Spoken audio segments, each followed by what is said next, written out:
I wasn't planning on writing or recording today, but it's a very special day for Bitcoin. Today is January 3rd, and exactly 14 years ago today, the Genesis block of the Bitcoin mainnet was hashed, and the first Bitcoin were born. To celebrate, this short essay will be the first of a series of essays addressing common questions, concerns, and criticisms I hear when I talk to people about Bitcoin. This will be perhaps the most personal, as it deals directly with the reasons for my decision to write and share these essays with you, the listener. I am Yevgeny Nourish, and this is Critique 1. Why are we talking about Bitcoin? The most common thing I hear, both in response to my essays and when I ask people about Bitcoin in real life, are variations of the following. What's wrong with the system we have? Why do we need new money when what we've got works just fine? Why are Bitcoiners so vocal about Bitcoin? I feel like it's a sales pitch. I'm suspicious of the motivations of someone who's so vocally in support of something that they stand to gain from financially. Any currency that needs promotion isn't a good currency. Before addressing these criticisms, it's important to understand where they come from. When someone has a feeling about something, a reflexive response to something they disagree with, there's a reason, whether it's emotional or rational. It's our responsibility as humans to inspect the reasons for our reactions, and in this case, determine if that initial reaction is correct and grounded in reality, or incorrect and based on a faulty or incomplete understanding of the world. Some reactions are instinctive, such as immediate and outright rejection. This is where the "what's wrong with the system we have" mentality comes from.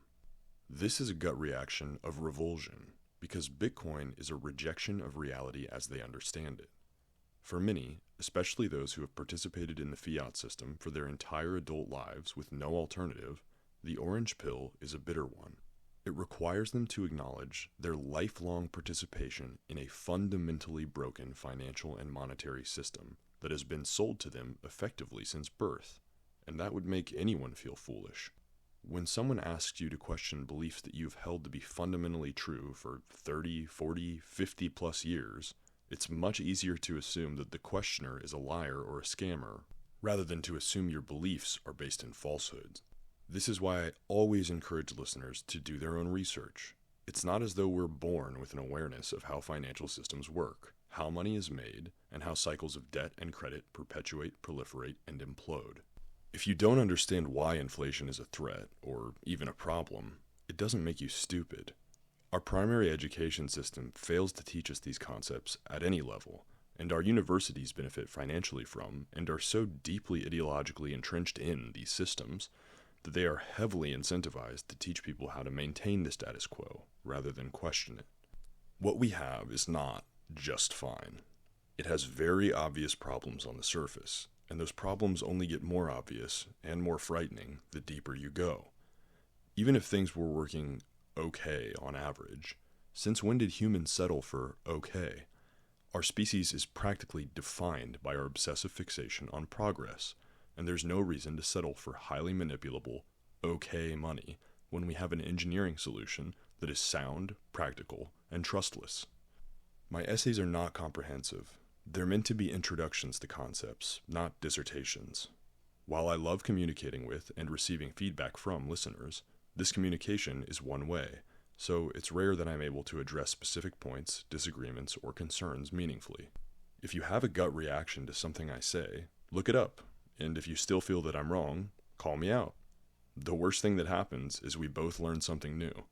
But if you aren't willing to do that, to question your own beliefs and try to more deeply understand the world, then to be perfectly frank, I don't think you're likely to embrace Bitcoin anyway. Some reactions are simply rational and healthy skepticism about anybody trying to sell you anything. This is what the sounds like a sales pitch criticism is based upon. There are people trying to separate you from your money at all times through marketing, advertisement, and direct pitching. And for you not to question the motives and the product of anyone who wants you to buy something would make you naive. However, my goal, and the goal of the Bitcoin community at large, is not to sell anyone Bitcoin. As owners of the technology, Bitcoiners, of course, stand to gain from adoption and awareness. But I don't make a commission on anyone I convince. I also don't get paid to write or produce these essays, as should be obvious from the view counts. My goal is simple: to educate and inform in an easily digestible format, to encourage people to do their own research, and to let people make their own decisions about what's right for them and their families by presenting all of the options available. I feel compelled to inform others about the danger of what I and millions of others perceive to be an inherently nonsensical and, in some cases, outright abusive financial system. A system where control has been taken away from them, and where their life savings are stored in vehicles that are being piloted by people who do not have their best interests in mind. I want to spread awareness as far and as wide as possible that there is an alternative that enables them to withdraw their hard-earned money from that system and store it in a manner that allows them to reclaim their sovereignty and take responsibility for their future. I genuinely believe that Bitcoin presents us with an opportunity to fix money, not just for the US, but for the entire world. Bitcoin has already demonstrated that it has the ability to empower billions of people to control their own financial destiny, store their wealth in a property that cannot be seized or manipulated by despots, and allows all users of its network to conduct frictionless transactions, broadening the scope of the global economy. There are ideas about the world that I hold as elemental truths now that I wasn't even aware of 8 years ago. Because I believe so strongly that this is the best, and perhaps even first technology that humanity has yet discovered to promote true financial freedom, I have taken upon myself to share my beliefs. This is the reason that the Bitcoin community is so outspoken, and why this is a movement as much as it is an asset or technology. The impulse of Bitcoiners, once they understand the technology, is to save, not to sell. Finally, some reactions, such as the idea that something worthwhile doesn't need promotion, just indicate a fundamental lack of understanding about how new things are adopted. Nothing picks up steam on its own. Companies, assets, commodities, properties, and yes, even currencies require awareness in order to achieve adoption. McDonald's was founded in 1940, but they didn't open their first franchise restaurant until 1953. It took Ray Kroc recognizing the potential of McDonald's, plus an additional 15 years of work, to go nationwide. Today, there are 36,000 McDonald's restaurants in over 100 countries. The iPhone is an incredible piece of consumer technology that has radically changed the way that we interact with the world. But we wouldn't even know it existed if Steve Jobs hadn't been one of the best marketers of all time. While we take for granted that the institutions that exist today have always been around, in fact, the exact opposite is the case. For thousands of years, humans have used a wide range of monies. Giant rocks, seashells, silver, and gold have all been used as currency, and some of them even lasted for hundreds of consecutive years. Today, we use paper, backed by debt, and there's no reason to believe that that will always be the case. In the US, we've only been doing it for 51 years. The belief is that while Bitcoin is new, it is clearly and perfectly engineered to last forever. Bitcoin is a grassroots movement. In 2009, it started from absolute zero. It was worth nothing, and its only users were a tiny cohort of dedicated and brilliant software engineers and cryptographers. After the official launch, users communicated and transacted on message boards and email lists with less than 100 members.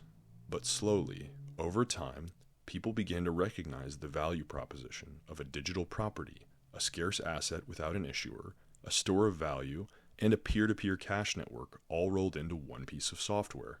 Adoption spread slowly and organically from a small group of highly technical users to the general public, not by targeted ad campaigns or the enforcement of a government monopoly. Along the way, Bitcoin has faced intense scrutiny, criticism, and outright attack from those with the incentive to destroy it. That is, government officials, policymakers, media companies, and advocates for the legacy financial system, all of whom have decried Bitcoin as everything from a digital Ponzi scheme to an existential threat to fiat monies and other assets. They've said that if you put money into Bitcoin, you might as well set it on fire, that it isn't backed by anything, and that it's going to zero. And they were and will continue to be either ignorant, wrong, or outright lying. Bitcoin isn't a company. It doesn't have a marketing department, it doesn't budget for paid promoters, and it doesn't pay off politicians and media companies to shill it. Yet despite this, it not only persists, but has grown exponentially, due only to the efforts of its community and the growing recognition of the necessity of sound money. Even if you absolutely despise Bitcoin and everything that it and its users represent, think about the magnitude of that for a moment. 14 years ago, less than a dozen people were even aware Bitcoin existed. Today, over 100 million people use it, and billions of people know the word Bitcoin. It has a market capitalization the size of the Walmart Corporation, except Bitcoin did it 50 years faster. Skepticism and criticism are ultimately good things. When something receives valid criticism and it takes that critique into account, it only makes that something more resilient. I love hearing the concerns and problems people have with Bitcoin, because each time I've been presented with a novel criticism, one that I don't have a response for, I look for an answer. And every time I find the answer, I walk away more convicted than before that Bitcoin is instrumental to the future that I want to be a part of. It's the closest thing to perfect money that we have and ever have had, and it's so much more than just that. So, why are Bitcoiners talking about Bitcoin? Because we deeply and genuinely believe this technology has the potential to change the world for the better, and we want to do our part to make that happen. We understand the challenges that we face at the institutional and individual level, and we are prepared to be ostracized, made fun of, and put our reputations on the line if it means we can get even one more person aboard the Bitcoin train. Because this is not just naive optimism. It's going to take work and a lot of support, but the upside is at the scale of species, and it's within reach. Bitcoin is not just a monetary and security protocol. It is a digital manifestation of the very concepts of self-sovereignty, the reclamation of responsibility, and the promotion of agency, enshrined in code and used, protected, and spread by lovers of freedom across the world. Thanks for listening. You're scared of a world where you're needed, so you never made nice with the Lord.